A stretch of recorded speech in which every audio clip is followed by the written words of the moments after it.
Pessoal, eu voltei um pouquinho, porque eu achei interessante essa parte que eles vão comentando a respeito de todo esse processo de ligação, e eles estão na parte... Opa, peraí que eu fiz algo errado.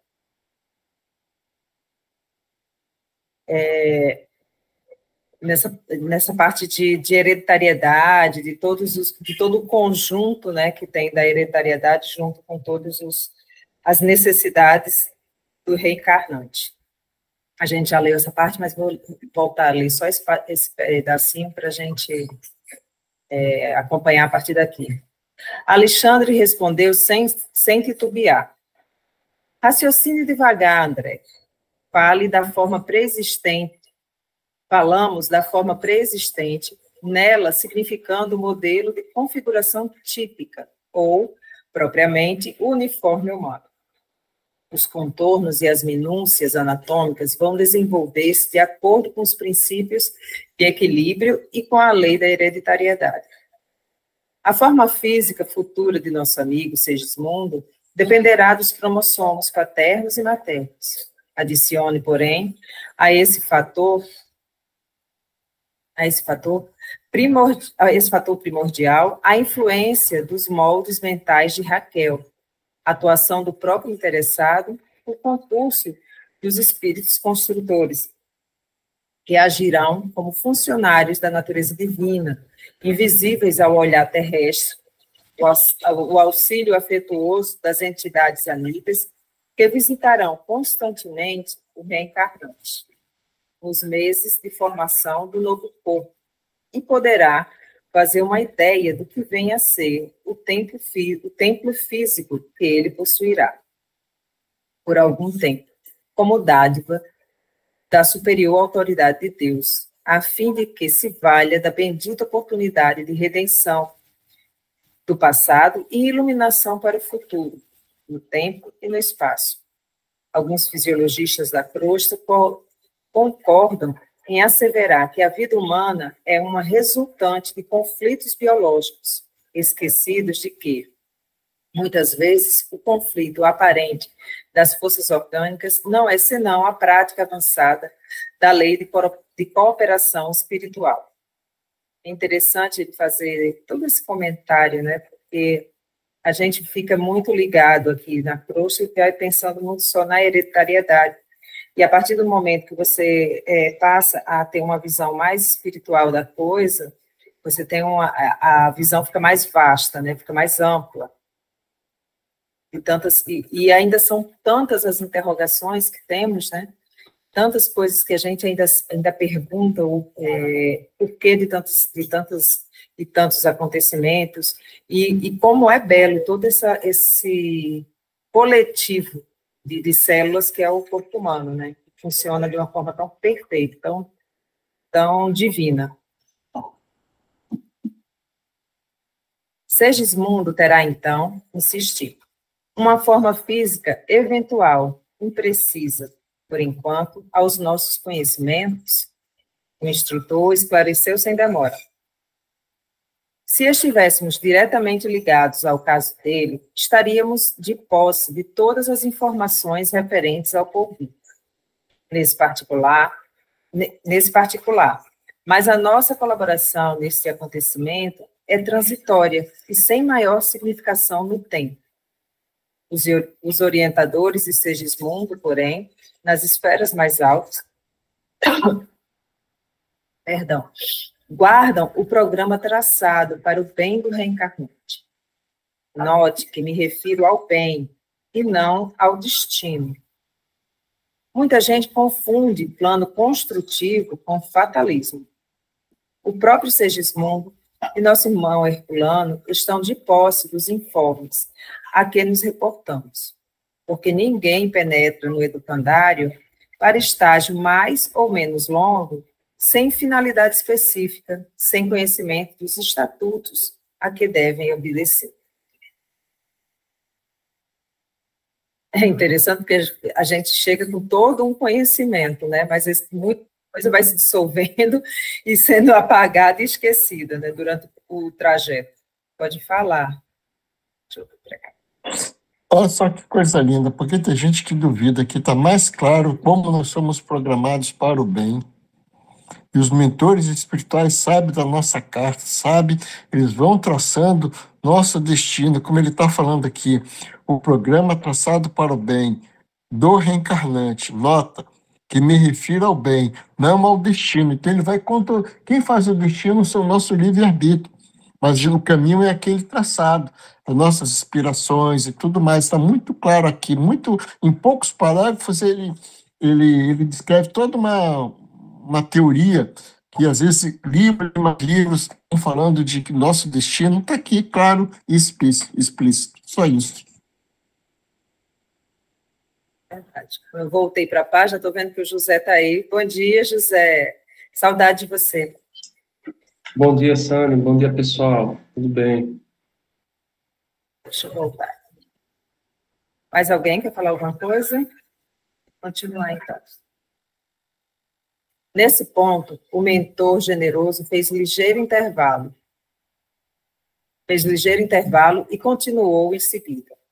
Os contornos anatômicos da forma física, disformes ou perfeitos, longilíneos ou brevilíneos, belos ou feios, fazem parte dos estatutos educativos. Em geral, a reencarnação sistemática é sempre um curso laborioso de trabalho contra os defeitos morais pré-existentes nas lições e conflitos presentes. Pormenores anatômicos imperfeitos, circunstâncias adversas, ambientes hostis, constituem, na maioria das vezes, os melhores lugares de aprendizado e redenção para aqueles que renascem. Por isso, o mapa de provas úteis é organizado com antecedência, como o caderno de apontamentos dos aprendizes nas escolas comuns. Em vista disso, vou só fazer um pequeno comentário aqui nesse trecho. É interessante ele falar de todas essas coisas, que muitas vezes a gente fica sem entender por que apareceu isso ou aquilo em determinadas famílias, por que algumas famílias funcionam de forma tão harmônica e outras, parece que todos ali mantêm não vou dizer um ódio, que é uma palavra muito forte, mas uma desavença constante, né? É interessante como tudo isso é perfeito e, ao mesmo tempo, é intrigante, né? Pode falar, alguém que levantou a mão. Deixa eu voltar para a página. Eu queria falar uma coisa interessante aqui, eu só queria dar um outro toque também. O que acontece? Como ele fala aqui, os contornos anatômicos da forma física, diformes ou perfeitos, longínquos ou brevilíneos, belos e feios, fazem. Não só isso, acrescentaria, sabe, uma coisa que é muito importante sobre a minha ótica, a inteligência, porque as pessoas associam a inteligência com uma evolução espiritual que não é. A burrice também é uma prova, como a inteligência. Então, cara, isso é muito comum, principalmente nos meios acadêmicos e muitas profissões. A pessoa se sente acima do ser humano e cresce, fica com o ego super inflado, sabe? Se julga até deuses, para você ver como é uma prova difícil.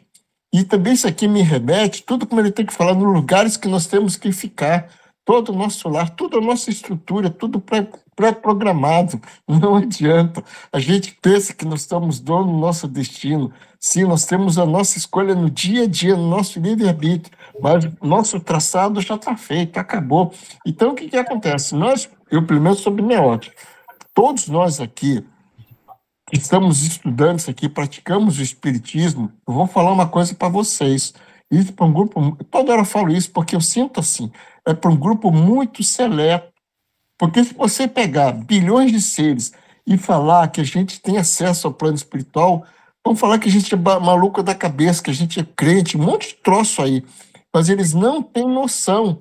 E para nós termos essa noção, nós já viemos de outros planetas. Porque uma evolução é muito lenta, é muito, sabe? Aquilo que o senhor fala é casquinha, para cada encarnação, uma casquinha. Então a gente já tem essa sensibilidade, é só isso que eu queria falar.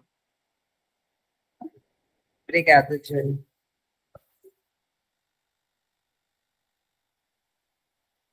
Agora eu me perdi aqui, peraí.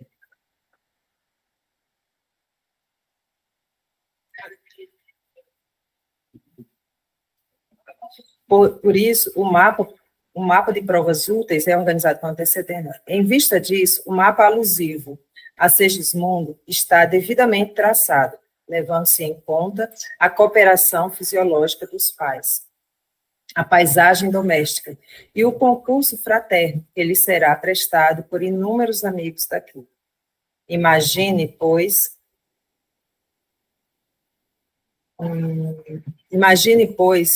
o nosso amigo voltando a uma escola, que é a Terra, assim procedendo, alimenta um propósito, que é o da aquisição de valores novos. Ora, para realizá-lo, terá de submeter-se às regras do educandário, renunciando, até certo ponto, à grande liberdade de que dispõe em nosso meio. Pode falar. Desculpe estar assim falando, mas é uma coisa que eu achei muito interessante. Olha só. Aqui. O Segismundo está devidamente, quer dizer que, em vista disso, o mapa alusivo a Segismundo está devidamente traçado, levando-se em conta a cooperação fisiológica dos pais. Por que eu quis falar sobre isso? Porque é uma coisa muito interessante. Eu estava lendo no livro de Ramatiz sobre Jesus. Não foi, chegou Maria e José, pai, gerou Jesus, não. Aquilo ele planejamento de diversas encarnações para preparar os corpos dos dois para receber Jesus. É uma coisa que extrapola os nossos conhecimentos, tal como ele está Segismundo, e todo atrasado, tem toda essa estratégia, essa direção. Imagina o Espírito de Jesus. Então, Maria e José não foi um acaso, sabe? A genética dele teve que ter sido separada durante não sei quanto tempo ali, não me lembro mais detalhes, mas foi separada até para ele se preparar para chegar a Jesus, para você ver como é que um plano muito abrangente que foge da nossa concepção, é só isso. Não poderíamos, porém, indaguei, intitular semelhante prova de destino fixado? O instrutor aduziu com paciência. Não incida no erro de muita gente. Isso implicaria obrigatoriedade de conduta espiritual. Naturalmente, a criatura renasce com independência relativa e, por vezes, subordinada a certas condições mais ásperas, em virtude das finalidades educativas. Mas semelhante imperativo não suprime, em caso algum, o impulso livre da alma, no sentido de elevação, estacionamento ou queda em situações mais baixas. Interessante isso. Existe um programa de tarefas edificantes a serem cumpridas por aquele que reencarna, onde os dirigentes da alma fixam a cota aproximada de valores eternos que o reencarnante é suscetível de adquirir na existência transitória. E o espírito que torna a esfera de carne pode melhorar essa cota de valores, ultrapassando a previsão superior, pelo esforço próprio, intensivo, ou distanciar-se dela, enterrando-se ainda mais nos débitos para com o próximo, menosprezando as santas oportunidades que lhe foram conferidas. Pode falar. Isso aqui quando você estava lendo isso aqui, me veio na cabeça uma alegoria, tá? Como os professores, quando a gente era criança, vermelho, errado, azul, aqueles traços que eles botavam na nossa prova, se lembra? Então, é a mesma coisa, deve ser os mentores espirituais nossos, vão ticando o que a gente atingiu ou não atingiu, é só isso. A essa altura, Alexandre interrompeu-se, talvez ponderando o tempo gasto em nossa conversação. E como quem sentia necessidade de pôr termo à palestra, observou. Todo o plano traçado na esfera superior tem por objetivos fundamentais o bem e a ascensão. E toda alma que reencarna no círculo da crosta, ainda aquela que se encontra em condições aparentemente desesperadoras, tem recursos para melhorar sempre. Logo após, convidou-me o orientador amigo a nos aproximarmos do casal. Recordou Alexandre que a hora ia adiantada e devíamos entregar aos cônjuges felizes o sagrado depósito. Os construtores, por intermédio do mentor que os dirigia, pediram-lhes que fizesse a prece daquele ato de confiança e observei que profundo silêncio se fizera entre todos. Dispunha-se o instrutor aos serviços da oração, quando Raquel se lhe aproximou e pediu humilde: "Boníssimo amigo, se é possível, desejaria receber meu novo filho, de joelhos." Alexandre aqueceu sorrindo e, mantendo-se entre ela genuflexa, e Adelino, que se conservava, como nós outros, de pé, extremamente comovido, começou a orar, estendendo as mãos generosas para o alto. Pai de amor e sabedoria, digna-te abençoar os filhos de tua casa terrestre, que vão partilhar contigo, neste momento, a divina faculdade criadora.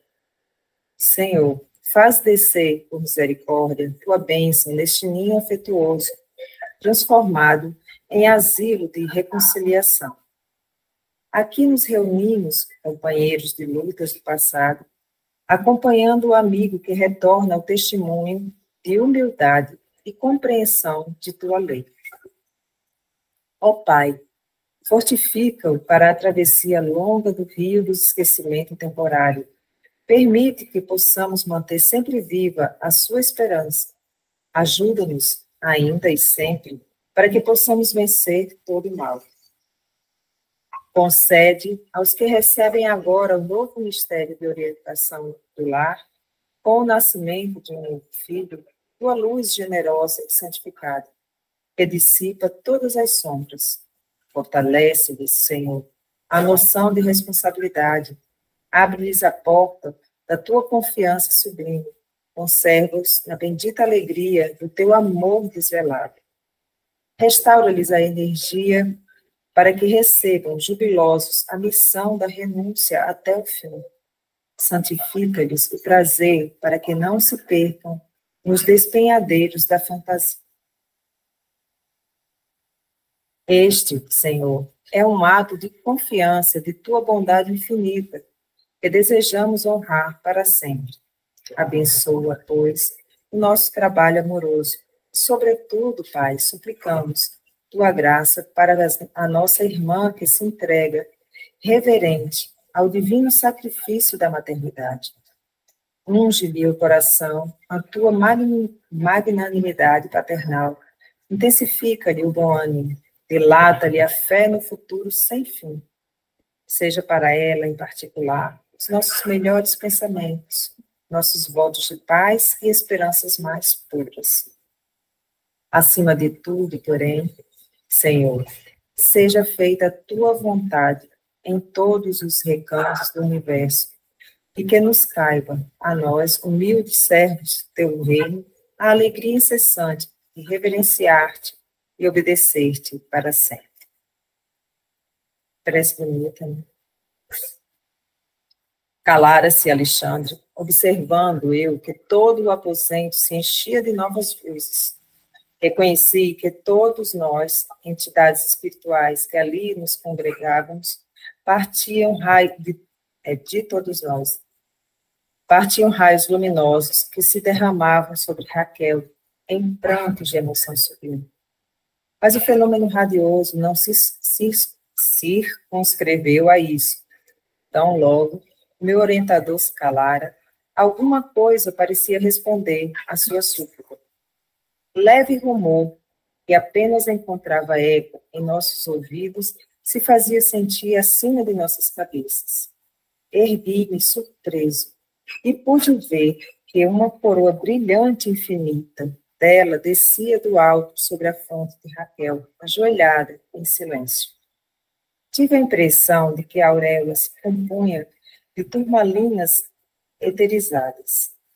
Que miraculoso ouvires houvera tornado resplandecente. Seu brilho feria-nos o olhar, e o próprio Alexandre, ao fixá-la, curvou-se reverente. A coroa sublime, sustentada por espíritos muito superiores a nós, que eu não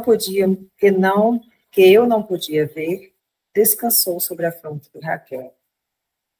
Notei, embora a comoção do momento, que o meu instrutor fez um gesto de depositária de Segismundo, para que se efetuasse a entrega do reencarnante aos braços maternais. Não sei vocês, mas, assim, não sei se é porque eu sou mãe, mas, assim, fui visualizando toda essa cena, né, e você vai imaginando a cada filho, né, que você tem, todo esse processo, você me bateu uma certa emoção. Pode falar. Vou falar também para você, fiquei emocionado. E eu fiquei mais emocionado e tentando ver isso, como você falou, essa cena que foi descrita. Aí a gente fica vendo, se a gente fica emocionado, e é só a pobreza que tem ao nosso redor. Você imagina essa coroa, como é que não devia ser? Nós não temos palavras. As poucas vezes que eu vejo alguma coisa, é uma coisa assim de louco. Eu falo de louco de tão, sabe, extasiante que é. Você imagina essa concepção para cada filho acontece, deve acontecer uma coisa assim. E volto a falar, e o Sigismundo não era essas grandes coisas, não. Imagine para um espírito elevado. É uma coisa sublime. A gente fica comovido, é emocionante mesmo. E eu fico imaginando que beleza que não devia ser, sabe? Uma coisa fantástica. Graças a Deus a gente está tendo acesso a essas informações. Raquel, dando-me a impressão de que não via a luminosa auréola, ergueu os olhos rasos de lágrimas e recebeu o depósito que o céu lhe confiava.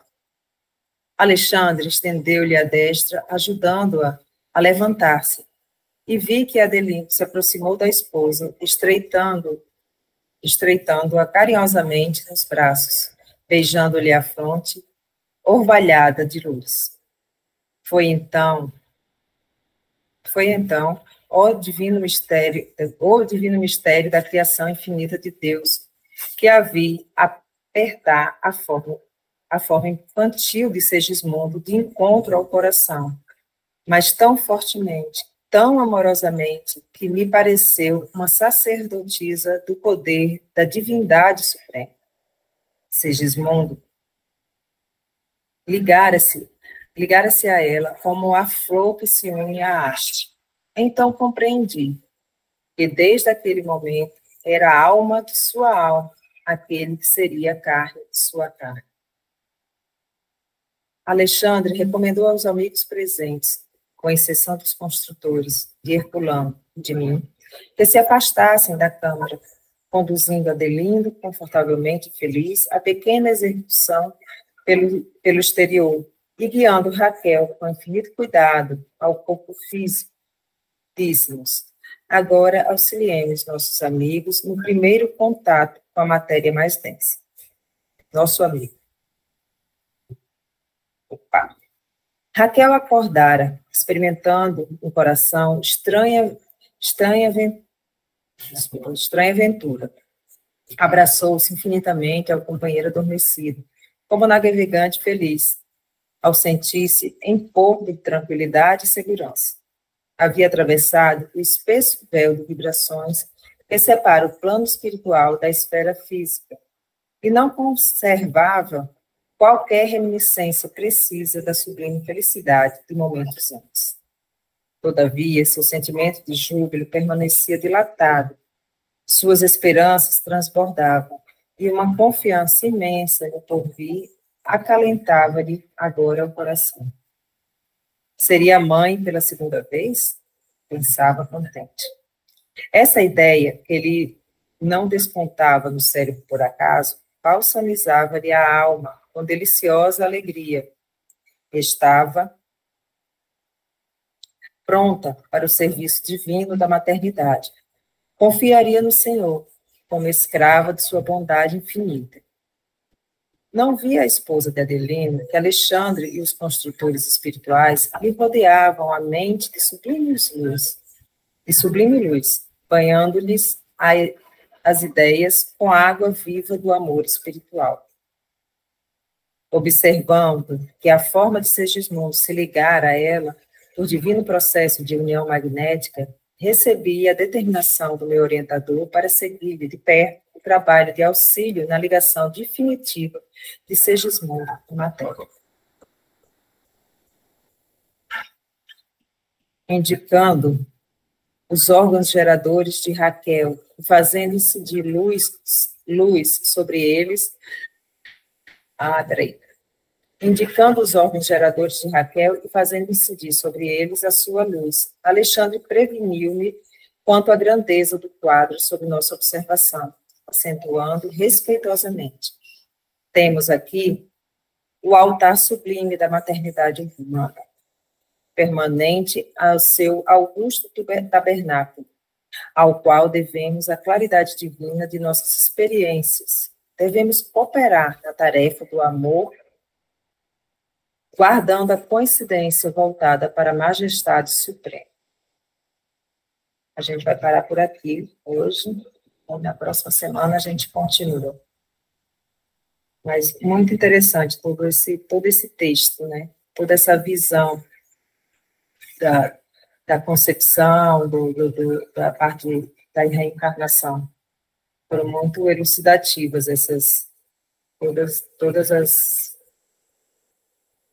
todo esse aprendizado para a gente. Interessante.